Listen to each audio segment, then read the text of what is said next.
Welcome back to Yasra gallery. இன்றைக்கி யாஸ்ரா gallery ஜிம்மா விலாங் தான் பார்க்க போகிறீங்க. ஆமாம் ஃப்ரெண்ட்ஸ், ஃப்ரைடேலாம் அப்போது டைம் 10:30 ஆகிடுச்சு. நம்ம கிச்சனுக்கு போகிறதுக்கு முன்னாடி ஜூஸை போட்டுடலாமேன்னு சொல்லிவிட்டு வாட்டர் மெலனை கட் பண்ணிக்கிட்டே இருக்கேன். எதாவது தான் நம்ம குழந்தைகளுக்கு சீடெல்லாம் எடுத்துகிட்டு சின்னதாக நறுக்கி தட்டையில் வச்சு கொடுத்தாலும் அவங்க ஜூஸை தான் ரொம்ப லைக் பண்ணுறாங்க. அவங்களையாவது ஓரளவுக்கு சமாளிச்சிடலாம். ஆனால் மதர்லாவை எப்படி சமாளிக்க முடியும்? அவங்களுக்காகவே கண்டிப்பாக ஜூஸ் போடணும். அவங்களுக்கு போடும்போது எல்லாத்துக்கும் சேர்ந்து போட்டுடலாமே அப்படின்ட்டு நான் எல்லாத்துக்கும் போட்டுக்கிட்டு இருக்கேன். மேலே உள்ள சீடெல்லாம் எடுத்துடலாம். எந்த அளவுக்கு சீடு மேலாக இருக்குமோ அந்த அளவுக்கு எடுத்துடலாம். ரொம்ப டீப்பாக எடுக்கணும்னு அவசியம் இல்லை. இந்த மாதிரி எடுத்து சின்னதாக நறுக்கி நம்ம மிக்சிங் பவுலில் போட்டு கிரைண்ட் பண்ணிட்டு வந்துடலாம். சுகர் அவ்வளோவா ஆட் பண்ணணுன்னு தேவையில்லை. இது ஆல்ரெடி சுகர் இருக்கிறனால நான் 1 ஸ்பூன் மட்டும் சேர்த்துக்கிறேன். கொஞ்சமாக உப்பும் போட்டுங்க. போட்டு இப்போ நம்ம ஃபில்ட்ரு பண்ணிக்கலாம். குழந்தைங்களுக்கு ஃபில்ட்ரு பண்ணத்தோடையே குழந்தைங்களுக்கும் சரி பெரியவங்களுக்கும் சரி ஃபில்ட்ரு பண்ண உடனேயே நம்ம ஊற்றி கொடுத்துடலாம். ஆனால் நமக்கு வேலையெல்லாம் முடிச்சுட்டு கொஞ்சம் கூலாக குடித்தா நல்லாயிருக்கும் இல்லையா? அதனால் நம்மளே மட்டும் ஃப்ரிட்ஜில் வச்சிடலாம் அப்படின்ட்டு வைக்க போகிறேன். இன்றைக்கி ஃப்ரைடேயில் வந்து ஃபிஷ் பிரியாணி, எக்கு, அப்புறம் மாங்காய் பச்சடி, தயிர் பச்சடி, ஒரு ஸ்வீட்டு செய்யலாம் தான் இருக்கும். ஆனால் இப்போ 10:45 ஆகிடுச்சு, இன்னும் மீன் வரவே இல்லை. அதான் கொஞ்சம் பதட்டமாக இருக்குது. டைம் ஆகிடுச்சு. ஆனால் டைம் ஆனாவும் பிரியாணிக்குள்ளே வெங்காயம் தக்காளி எல்லாமே சைடில் வெட்டிக்கிட்டே இருக்காங்க சிஸ்டர். இப்போ ஜூஸ் ரெடி ஆகிடுச்சு. நம்ம ஃப்ரிட்ஜில் வச்சிடலாம். மெயின் டைம் முட்டையை ஓகே போட்டுடலாம். நான் லாஸ்ட் வீக் எல்லாத்தையும் நான் செலவாத்து ஓத சொல்லிட்டேன் இல்லையா? இந்த வாரம் உங்களுக்கு ஒரு திக்ரு சொல்லி தரேன். ஹஸ்பண்ட் அல்லாஹ் நீமல் வக்கீல் நீமல் மௌலா வ நீமல் நசீர். இந்த திக்கரை உங்களாட்டி எவ்வளோ ஓத முடியுமோ ஓதுங்க. இந்த திக்கரை ஓதுறதுனால கண்ணுக்கு தெரியாத ஆபத்துகள் நம்மளை விட்டு ஆகலாம் அப்படின்னு சொல்லிவிட்டு எங்கள் அம்மா எனக்கு சொல்லி கொடுத்தாங்க. ஒரு நாளைக்கு நான் 100 வாட்டி ஓதுறேன். உங்களாட்டி முடிஞ்சால் 100 வாட்டி ஓதுங்க, இல்லைன்னா 33 வாட்டியாவது ஓதுங்க. உங்களுடைய விருப்பம் தான். நம்ம திக்கர் ஓதிக்கிட்டு இருக்கும் போது, வேலை செஞ்சுட்டு இருக்கும் போது, இல்லை வெளியில் அவுட்டிங் நடந்துக்கிட்டு இருக்கும் போது எதையாவது ஒன்று ஓதிக்கிட்டே இருக்க வேண்டியதான். மெயின் டைம் மீன் வந்துடுச்சு. சிஸ்டர் கழுவி எல்லாம் ரெடி பண்ணி வச்சுட்டாங்க. இதுக்கு நம்ம மசாலாலாம் ஆட் பண்ணிக்கலாம். 1 ஸ்பூன் மஞ்சள்தூள், உப்பு தேவையான அளவு,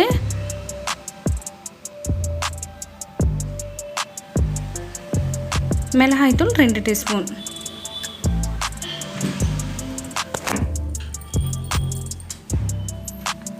ஒரு முட்டையை உடச்சி ஊற்றிக்கலாம். பிரியாணிக்கு மட்டும் மீனில் முட்டையை உடச்சி ஊற்றினீங்கன்னா நம்ம தம்மில் போடும் போது பிரியாணி மீன் உடையாமல் இருக்கும். அதனால் நான் முட்டையை ஊற்றிக்கிறேன்.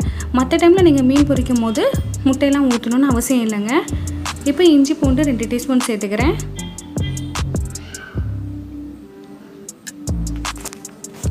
இதை நல்லா மிக்ஸ் பண்ணி ஒரு 1/2 அன் ஹவர் அப்படியே விட்டுறலாம். அது ஊறிக்கிட்டே இருக்கட்டும்.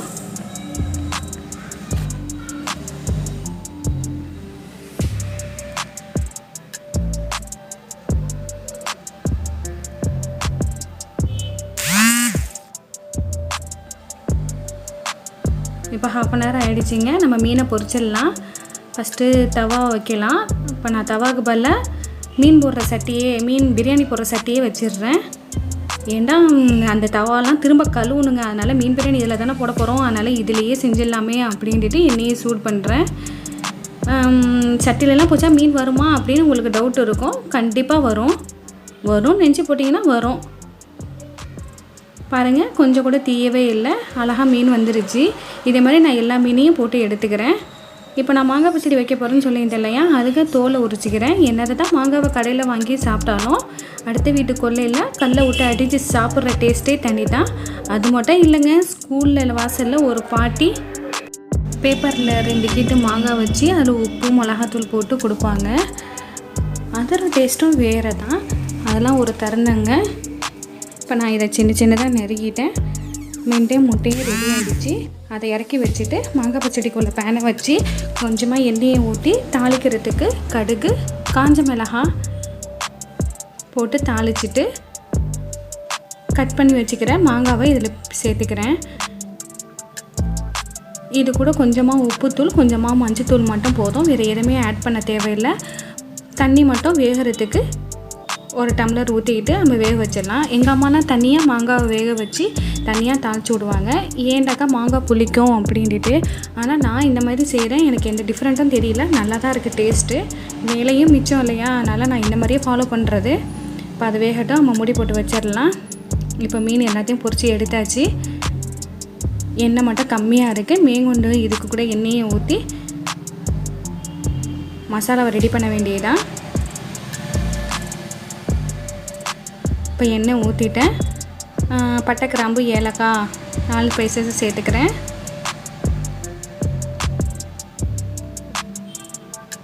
இது கூட இந்த பச்சை கலர் இலை போட்டுக்கிறேன் இல்லையா, அது எங்கள் ஊரில் பிரியாணி இலைன்னு சொல்லுவாங்க. அது பெருசாக மூந்து பார்த்தாக்கா எந்த ஸ்மெல்லாம் இருக்காது. ஆனால் நீங்கள் எண்ணெயில் போட்டிங்கன்னா வீடே கமக்கும், அந்த அளவுக்கு செமையாக இருக்கும். இது உங்கள் ஊரில் கிடைக்குதான்னு பாருங்கள். கிடச்சிச்சின்னா இந்த இலையை யூஸ் பண்ணுங்க பிரியாணிக்கு. கிடைக்காத பட்சத்துக்கு பிரிஞ்சி இலை யூஸ் பண்ணிங்க. இப்போ மீன் டைம் சைடில் மாங்காய் பச்சடி ரெடி ஆகிடுச்சு. அது நல்லா மேஷ் பண்ணி விட்டுட்டேன். சீனி தேவையான அளவு சேர்த்துக்கிட்டேன். உப்பு தேவையான அளவும் சேர்த்துக்கிட்டேன். இப்போ அந்த சீனி கரையிறதுக்காண்டி ஒரு 2 நிமிஷம் இருக்கட்டும். அந்த 2 நிமிஷத்தில் நம்ம முட்டையை உரிச்சிடலாம். ஏன்னா பெரியவர் வந்துடுவார், ஸ்கூலுக்கு டைம் ஆகிடுச்சு இல்லையா. அதனால் நான் இதே பேனில் அரிசிக்கு வேண்டிய தண்ணியை வச்சு கொதிக்க வைக்க போகிறேன்.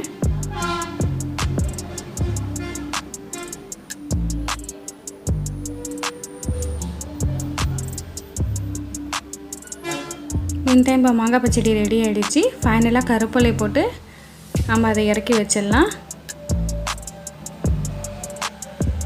இப்போ பிரியாணியில் வெங்காயம் நல்லா வதங்கிடுச்சு. இஞ்சி பூண்டு சேர்த்துக்க வேண்டியதுதான். நம்ம என்னதை தான் இஞ்சி பூண்டை அரைச்சி வச்சுருந்தாலும் பிரியாணி போடும்போது தனியாக உரித்து தனியாக அரைச்சி சேர்த்துங்க. ஏன்னா அதனுடைய ஃப்ளேவரே தனியாக இருக்கும். அதனால் எப்போவுமே நாங்கள் பிரியாணிக்கு மட்டும் இஞ்சி பூண்டு தனியாக அரைச்சி தான் சேர்த்துப்போம். நீங்கள் ட்ரை பண்ணி பார்த்துட்டு சொல்லுங்கள். இப்போ இஞ்சி பூண்டுடைய பச்சை வாடை எல்லாம் போயிடுச்சு. இப்போ நான் காஞ்ச திராட்சை ஒரு பிடி சேர்த்துக்கிறேன்.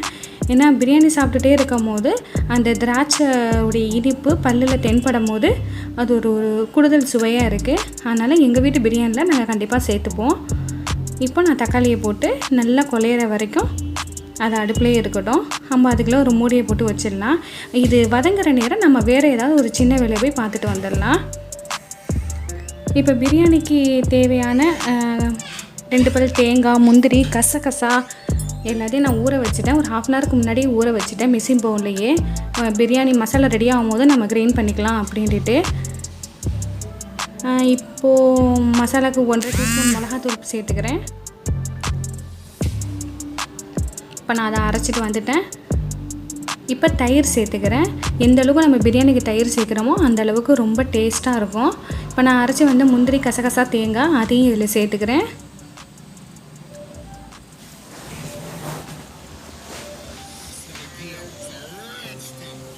இதில் மட்டன் மசாலா 2 டீஸ்பூன் சேர்த்துக்கிறேங்க. நான் தனியாக இந்த பிரியாணி மசாலாலாம் எதுவும் சேர்க்கலை, மட்டன் மசாலாவே சேர்த்துக்கிட்டேன். மஞ்சத்தூள் 1 டீஸ்பூன், உப்பு தேவையான அளவு. அவ்வளோதாங்க மசாலா. பிரியாணிக்கு உள்ள மசாலா எல்லாம் அவ்வளோதாங்க. எங்கள் வீட்டில் நாங்கள் இந்த அளவுக்கு தான் போடுவோம். பிரியாணி சூப்பராக இருக்கும். வாசனைக்காக மல்லி புதினாவை சேர்த்துக்கிறேன்.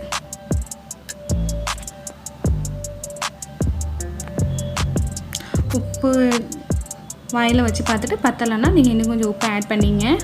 சைடில் தண்ணி கொதிக்குது, சுடு தண்ணி வச்சுட்டேன். தண்ணி சூடான பிறகு இதில் ஊற்றிட வேண்டியதுதான். 1 kg ரைஸு நான் ஆல்ரெடி ஒரு 1/2 hourக்கு முன்னாடியே ஊற வச்சுட்டேன். அது ஊறிக்கிட்டே இருக்குது. இப்போ தண்ணியில் ஊற்றிட வேண்டியதுதான். தண்ணி ஊற்றின பிறகு ரைஸை போட்டுடலாம். இது ஏதாவது கெஸ்ட்டு வர மாதிரி இருந்துச்சுன்னா, இல்லை ஏதாவது ஃபங்க்ஷன் இருந்துச்சுனாக்கா நாங்கள் துளசி இல்லை பாஸ்மதி ரைஸு ஆட் பண்ணிப்போம். இப்போ நம்ம வீட்டுக்கு தானே செய்கிறோம், அதனால் நான் அந்த ரைஸ்லாம் ஆட் பண்ணல. வீட்டில் இருக்கிற நார்மலான ரைஸை மட்டும்தான் இப்போ ஆட் பண்ணியிருக்கேன். ரொம்ப டிஃப்ரெண்ட் இருக்காதுங்க, நல்லா தான் இருக்கும்.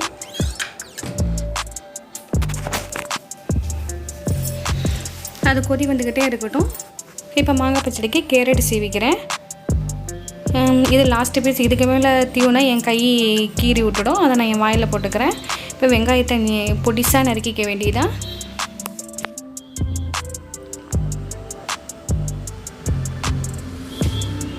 இப்போ சோறு கொதிக்குது.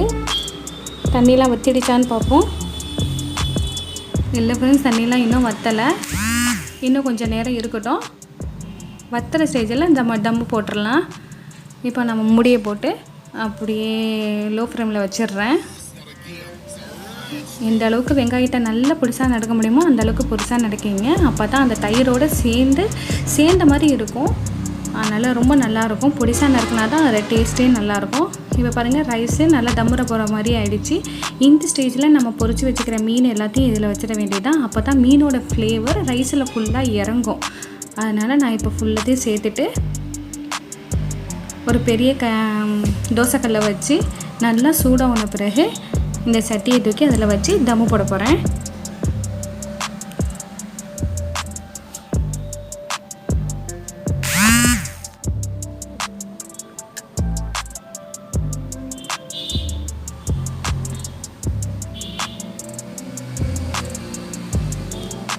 தாங்க வச்சாச்சு. இப்போ சைடில் கொஞ்சம் கேப் இருக்கிற மாதிரி இருக்குது. ஸோ நான் பூண்டு நெசுக்கிற இடிக்கல் அதை நான் மேலே வச்சிடுறேன். ஏன்னா அது கொஞ்சம் வெயிட்டாக இருக்கும் இல்லையா, அதனால் நான் வச்சுக்கிறேன். ஆல்ரெடி ரொம்ப டைம் ஆகிடுச்சு. இப்போ கஞ்சி செய்யலாம் அப்படின்னு இருந்தேன், ஆனால் டைம் இல்லை. ஸோ இருக்கிறதே போதும் அப்படின்ட்டு ஜாமானை கழுவிடுறேன். ஜாமான் வேறு நிறைய சேர்ந்துருச்சு டைம் இல்லாததுனால. பட் ஜாமான்லாம் முடிஞ்சிட்டு ஓத வேண்டியதான். இப்போ முடிஞ்சிருச்சுங்க. நம்ம ஜூஸ் ஃபஸ்ட்டு ரெடி பண்ணியிருந்தோம் இல்லையா, இப்போ அது கூலாக இருக்கும். நம்மளும் வேலையை முடிச்சு டயர்டாக இருக்கும் இல்லையா, அப்போ ஜூஸை குடித்தா கொஞ்சம் ஃப்ரெஷ்ஷாக ஆகிடுவோம். ஜூஸை குடிச்சிட்டு ஓத வேண்டியதான். இப்போ நான் வாசனைக்காக பத்தி ஏற்றிக்கிறேன். கொஞ்சம் ரிஃப்ரெஷிங்காக இருக்கும்.